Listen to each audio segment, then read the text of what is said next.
you know, I think that it's important, and I think this maybe it will also answer your previous question, that you can see that there was a very big variety of Jewish, there is a big variety in the Jewish culture, yes, because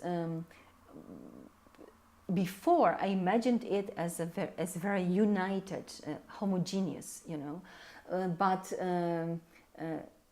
reading about Regina and reading her articles, I can see that there were so many different tendencies, that there were ones who were assimilators and ones who viewed the Yiddish culture as a big treasure. Yes, there were the Orthodox, there were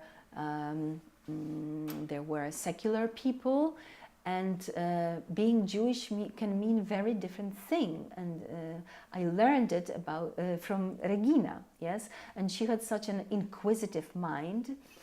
She really searched for her own truth, and this is really important for me as a woman with a Jewish background, and as a woman in general. Yes, I think you know, here in Poland I don't really have a close family, so thanks to Piotr Grącikowski, I regained a woman, a strong female, you know, who's my ancestor, and I really feel like she was talking to me and giving me strength. Yes, for many years I raised a child on my own, and I didn't really have you know, a woman from my family being here, living close to me. So it's very important. I can really say, I mean, maybe it sounds